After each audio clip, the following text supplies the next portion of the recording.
Franck, bonjour. Bonjour Serge. Voilà, donc nous nous a invités à l'Université francophone de métaphysique et c'est en direct de cet institut que tu as créé, dont tu es le directeur, il me semble. Oui. Que tu nous reçois et on va faire une petite vidéo, en particulier pour ceux qui suivent les études d'ésotérisme, de métaphysique s'il y en a, et les métaphysiciens eux te connaissent. Moi ce qui m'intéresserait c'est te faire connaître auprès de ceux qui étudient par exemple la psy-éso et en particulier notamment parmi la génération des 25-35 ans je dirais, qui eux te connaissent moins ou pas du tout. Donc ce que j'aimerais c'est que tu te présentes un petit peu et que tu nous parles un petit peu de ce que tu fais et de ce que tu es, à supposer que les deux soient liés. C'est une supposition comme une autre. D'abord, savoir ce que c'est que la métaphysique. Oui, puisque l'université francophone de métaphysique, c'est pour enseigner ça.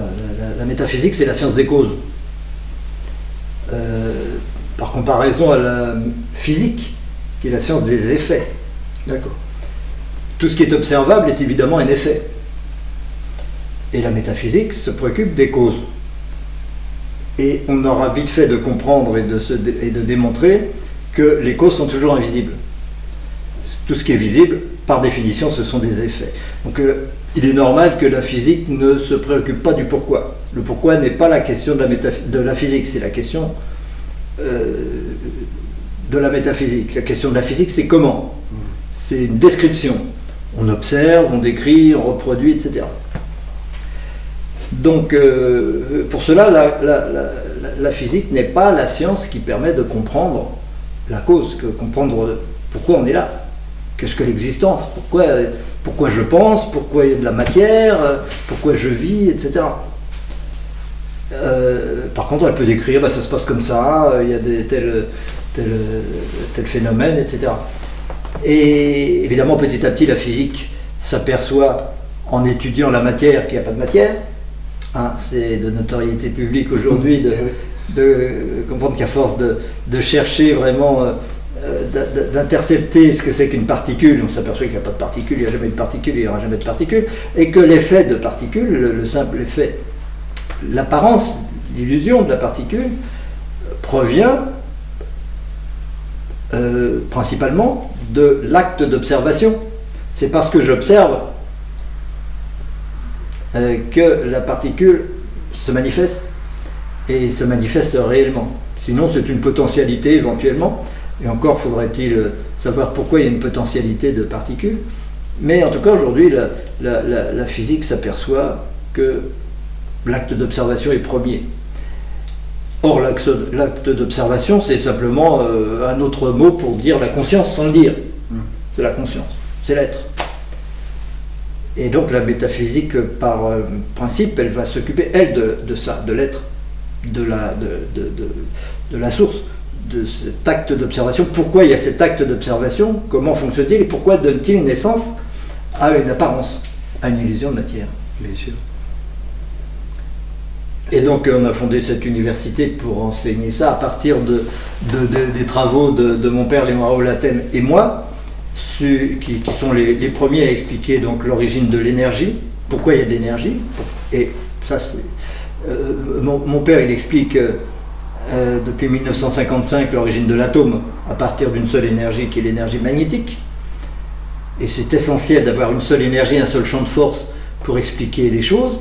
En physique, on a besoin de 4 ou 5 forces différentes. La gravitation d'un côté, qui n'est que attractive, l'électromagnétisme, qui est attractif et répulsif, la force forte, qui donnera une cohésion au noyau, la force faible, etc. Toutes ces forces-là sont nécessaires, et ce sont des théories différentes, séparées et parfois contradictoires, sont nécessaires pour rendre compte des apparences. Or, mon père, ce qu'il a montré, c'est qu'avec l'énergie magnétique, on peut rendre compte de tout ça. Il n'y a plus besoin de séparer gravitation et l'électromagnétisme. La gravitation est une forme particulière du magnétisme dans certaines conditions qu'il explique. La force forte n'a plus de raison d'être non plus parce qu'il n'y a plus besoin de particules négatives ou de particules positives. Chaque particule est un aimant complet avec ses deux pôles magnétiques. Donc il n'y a plus de problème de cohérence, de cohésion du noyau d'un atome qui serait constitué de plusieurs particules qui se repoussent. Et pour éviter qu'elles se repoussent, on a inventé cette colle qui les maintient. Donc voilà. Donc il n'y a plus besoin de toutes ces théories différentes, disparates et contradictoires. On peut expliquer l'univers dans tous ses aspects avec une seule énergie. Et moi j'ai pris le relais en expliquant l'origine de cette énergie. Alors pour expliquer l'origine de cette énergie, il a fallu 15 ans de méditation sur le néant, puisque ne pas partir du néant, c'est partir de quelque chose, donc c'est ne rien expliquer. Donc on ne peut pas faire de métaphysique en parlant de quelque chose, en partant de quelque chose, c'est pas possible. Il faut partir de rien. Et de toute façon, on comprenait que l'énergie magnétique est la pure opposition de deux principes immatériels qui n'ont pas de substance physique, qui sont simplement une opposition de principes inséparables mais contraires, dont la somme est égale à 0, parce qu'ils sont contraires. Et autrement dit, puisque tout l'univers que nous percevons est énergie magnétique, ça on l'avait démontré depuis longtemps, et bien évidemment il est égal à 0 globalement. Donc finalement, quand on dit on va expliquer l'univers, on dit on va expliquer quelque chose qui n'est pas. Et en expliquant, en cherchant à expliquer l'origine de cette énergie, c'est-à-dire pourquoi, puisque c'est rien, c'est le néant. Donc si c'est le néant, c'est de là qu'il faut partir, et il faut comprendre pourquoi le néant est une dualité, puisque le magnétisme est une pure dualité et que tout est cela, bien comprendre pourquoi et en quoi le néant est une dualité. C'est ça qui a pris 15 ans de méditation pour le comprendre. Ça n'était pas facile. Aujourd'hui, quand on en parle, on dit bah oui, c'est évident, mais évidemment, c'est facile une fois qu'on le dit, mais ça n'était pas facile de cerner en quoi le néant est nécessairement une dualité. Et ensuite, c'était facile de comprendre que cette dualité engendrait l'énergie, mais ce qui est apparu en premier, c'est la conscience. C'est la cause de la conscience. Le fait d'avoir conscience. Donc l'acte d'observation lui-même était expliqué à partir de son absence. Mais cette naissance, elle est à chaque instant. Elle n'est pas dans le passé, elle n'est pas à un moment. On ne peut pas dire à un moment il y a eu la conscience qui est née et maintenant elle ne naît plus. Non, non. Tout se passe dans l'instant présent. Dans l'instant présent naît la conscience et donc dans l'instant présent naît l'énergie et dans l'instant présent naît l'univers. Il n'est pas question d'univers qui naîtrait il y a 15 milliards d'années ou que ce soit. Ça n'a pas de sens. Et comme tu le dis d'ailleurs très bien par ailleurs, si l'effet est présent, c'est que la cause est présente. Il ne peut pas y avoir d'effet maintenant. L'effet, c'est je perçois l'univers, j'ai l'impression qu'il y a un univers autour de moi, je me distingue de l'univers, je distingue l'univers de moi, c'est une dualité à laquelle je ne peux pas échapper. Il ne peut pas y avoir cet effet-là s'il n'y a pas maintenant la cause de cela. La cause de cette séparation, la cause de cette dualisation. Et c'est ça donc que nous expliquons, et en expliquant ça, évidemment, on peut expliquer l'origine de l'être, l'origine de l'existence, l'origine de l'univers, à partir du néant, pour la première fois, bien sûr, dans l'histoire de l'humanité, même si beaucoup s'en sont rapprochés à certaines époques, dans certains ésotérismes, etc., une tradition. Et à partir de là, donc, comprendre tous les phénomènes physiques, mais ça on les comprenait déjà, rien qu'en comprenant que tout est magnétique, on peut expliquer tous les phénomènes physiques, tous les phénomènes cosmiques, etc., à partir de l'énergie magnétique, beaucoup mieux que sans l'énergie magnétique, beaucoup mieux qu'avec la gravitation. Bien sûr, la gravitation ne permet pas d'expliquer pourquoi la Terre tourne, ne permet pas d'expliquer pourquoi la Terre tourne autour du Soleil, et surtout on ne sait pas du tout pourquoi il y a la gravitation, alors que tout ça, c'est plus du tout des mystères depuis longtemps. Et comprendre cela, c'est très important. On peut se dire, ça ne me concerne pas, ça concerne les spécialistes, les physiciens, tout ça. Pas du tout. L'univers, c'est moi. L'univers, c'est mon corps. L'univers, c'est mon existence. Maintenant, ma vie, ça consiste à percevoir un univers. Donc ça me concerne au premier chef. Et si je veux avoir une relation juste à cet univers, j'ai intérêt à savoir ce qu'il est. J'ai intérêt à savoir s'il est extérieur à moi ou pas. J'ai intérêt à savoir si c'est de la matière ou pas. J'ai intérêt à savoir si c'est vivant ou pas. Tout ça, c'est absolument essentiel pour que ma relation à cet univers, donc aux autres, donc aux animaux, donc aux plantes, donc aux autres planètes, soit juste.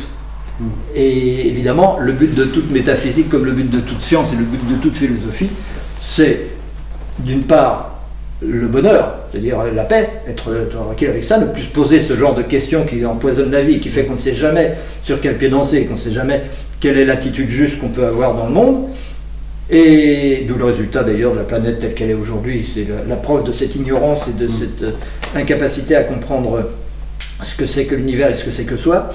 Ça, c'est un aspect. Et l'autre aspect, outre le bonheur, c'est de comprendre, d'avoir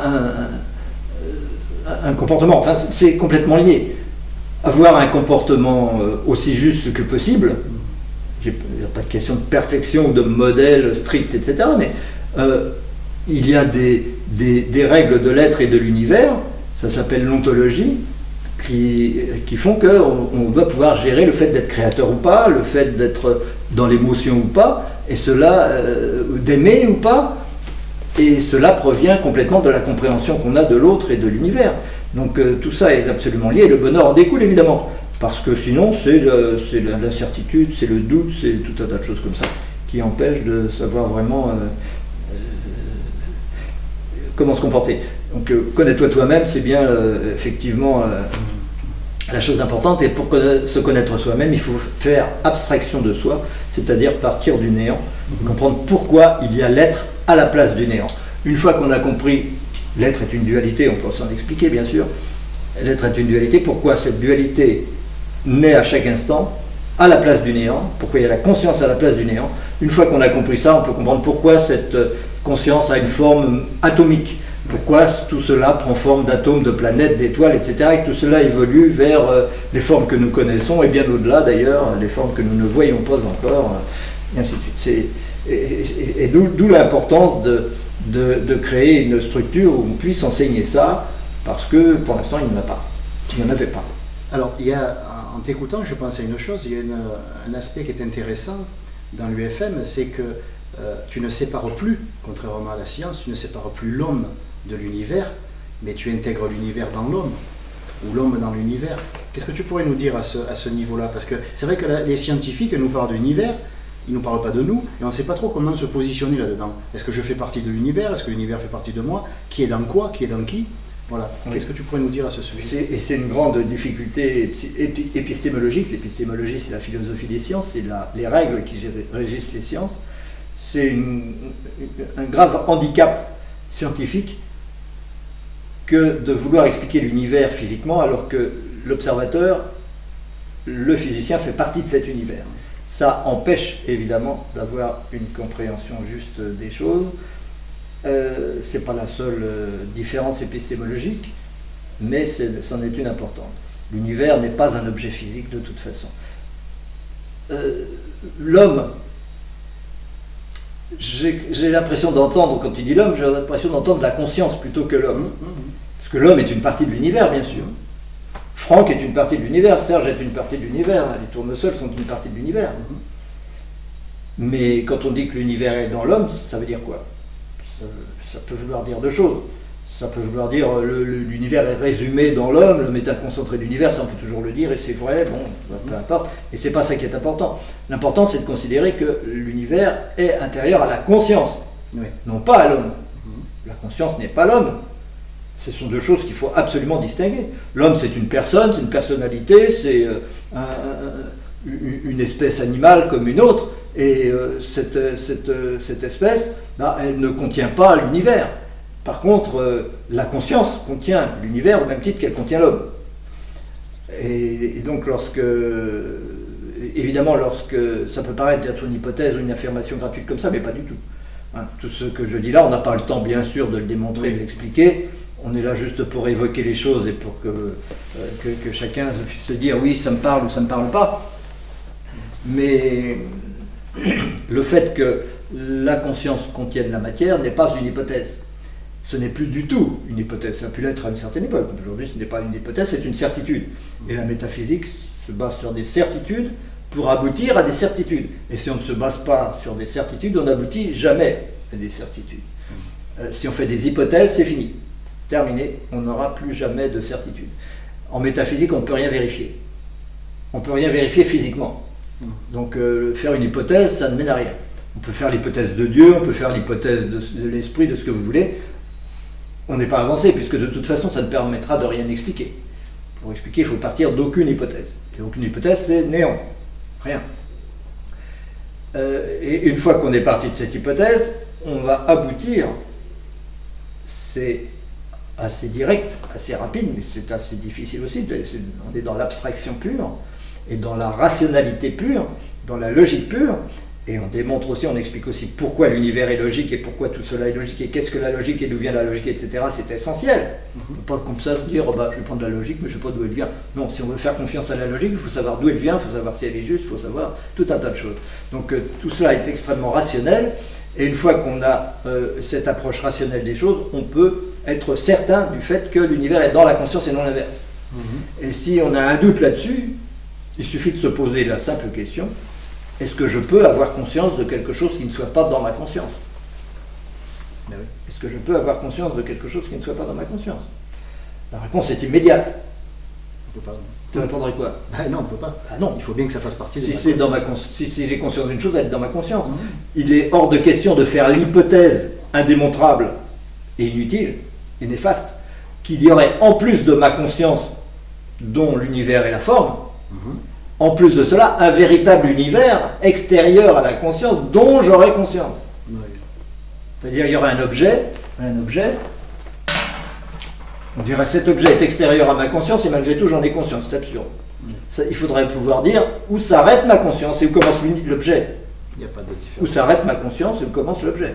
C'est pas possible. Ça c'est la forme de ma conscience à un moment donné. À un moment donné, ma conscience a la forme de ce carnet. Oui. Et à chaque instant, à plusieurs instant après instant, ma conscience a la forme de ce carnet. Mais en aucun cas, ça ne me permet d'affirmer la réalité de ce carnet en soi. Ce carnet n'a aucune existence en soi prouvable, Indépendamment de ma prise de indépendamment de ma conscience. Et s'il n'est pas possible de prouver son existence, alors en faire l'hypothèse, c'est un moyen très sûr de ne rien comprendre. Ouais. Très sûr de rester dans le doute et de ne jamais avoir de certitude. Donc l'absence d'hypothèse est essentielle en métaphysique. On ne fait pas d'hypothèse. On ne fait pas l'hypothèse que l'univers existe. Et d'ailleurs, dire l'univers, ça ne veut pas dire grand-chose vu que ça change à chaque instant. Donc de quel univers on parle? Oui. Qu'est-ce que c'est? Qu'est-ce qu'on dit quand on dit je vais expliquer l'univers ou je vais le principe d'univers, oui. L'effet d'univers, la sensation d'univers, tout cela on l'explique. Et ça c'est un processus. Mais l'univers en tant que tel, dire l'univers existe, et voilà, c'est un objet physique, pas du tout. Pas du tout, parce qu'il n'y a jamais eu deux univers identiques. Il y a 5 minutes, l'univers n'était absolument pas le même que maintenant. Il y a tas de points communs, des tas de choses qui sont communes à chaque instant, bien sûr. Ça s'explique aussi. Mais parler de l'univers comme une entité réelle, non, ça c'est pas possible. Ce serait la même chose que de parler du carnet comme une entité réelle, et ce serait une hypothèse indémontrable. Donc, exit, si on veut être dans la certitude, si on veut avoir compris quelque chose dans l'être, on doit s'interdire ce genre d'hypothèse. Donc je ne peux pas avoir conscience de quelque chose qui ne soit pas dans ma conscience, autrement dit tout est dans ma conscience, et si tout est dans ma conscience, ça veut dire que tout est une partie de ma conscience, et que donc tout est de l'esprit.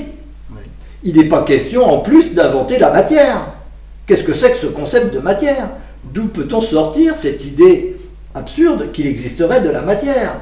Évidemment, les physiciens, quand ils cherchent à comprendre la matière, parce qu'ils y croient, ils veulent confirmer son existence, ils vont l'analyser par tous les bouts, provoquer des explosions, provoquer des collisions de particules pour arriver à cerner que c'est que cette matière, et au bout du compte, ils s'aperçoivent, il n'y en a pas. On a perdu 300 ans à chercher à savoir ce que c'était qu'une particule atomique alors qu'il n'y en a pas. Et c'est pareil pour l'univers. On passe son temps à vouloir expliquer l'univers comme si c'était une entité, et c'est pas ça le problème. Le problème, c'est l'acte d'observation lui-même, c'est la conscience elle-même. Pourquoi y a-t-il maintenant conscience d'un carnet? Pourquoi y a-t-il maintenant conscience d'un univers et sous cette forme-là? Parce qu'une fois qu'on a conclu que l'univers est esprit, évidemment il est esprit puisqu'il est intérieur à la conscience, il s'agit de comprendre pourquoi cet esprit a toujours une forme atomique. C'est-à-dire toujours une apparence de matière. Oui. Pourquoi l'esprit ne se manifeste que sous forme de matière? Voilà. Alors que ce n'est pas de la matière, c'est de l'esprit qui a une forme qu'on appelle matière parce que c'est atomique. Bon, ok. Mais dans tout ça, il n'y a jamais eu le moindre grain de matière, la moindre particule de matière. Et bien c'est tout ça qu'on explique entre ces deux l'approche, celle de 1955 sur l'origine de l'atome à partir de l'énergie magnétique, et celle de 1985 pour expliquer l'énergie magnétique à partir du néant. C'est cet ensemble-là qui permet d'avoir une vision solide, cohérente de ce qu'on fait là, de ce que c'est que soi. Bien sûr. Et du point de vue, je suppose que les physiciens ne sont pas d'accord avec ce qu'ils doivent considérer comme un simple postulat, je ne sais pas. Quel est ton rapport à la physique? C'est-à-dire, est-ce que tu peux nous dire par exemple comment a été accueilli, je suppose pas très chaleureusement, mais comment a été accueilli vos découvertes, aussi bien ton père Léon Raoult-Lathème ou toi Franck, comment a été accueilli tes découvertes par le monde scientifique, en 2 mots? Le monde scientifique en général, c'est difficile à dire, mais par les physiciens individuellement, ça dépend. La plupart du temps, évidemment, c'est un rejet, on ne veut pas que ça existe. On ne veut pas que la métaphysique existe. On veut garder le monopole de la connaissance sur le plan physique. Donc c'est une impasse. Et on le sait, aujourd'hui beaucoup de physiciens sont convaincus, ils savent que la physique est une impasse. Malgré tout, ils continuent dans cette voie parce que c'est leur boulot. Et puis parce que on ne peut pas se renier tout le temps, même si on a compris d'autres choses. Donc il y a des physiciens individuellement qui nous ont témoigné leur appui, en disant bien sûr que vous avez raison, mais on ne peut rien faire pour vous. On ne peut pas, évidemment, nous on est des physiciens, d'abord c'est pas leur domaine. Expliquer les choses n'est pas le domaine de la physique, c'est décrire les choses. Donc c'est pas leur domaine de compétence ni leur domaine de recherche. A priori, il n'y a pas beaucoup de dialogue. Inversement, et puis bon, cette absence de dialogue a souvent été violent et difficile et comme on peut l'imaginer, parce que bon, certains estiment qu'il y a une concurrence entre la physique et la métaphysique, ce qui est absurde. Il y a une concurrence entre les deux.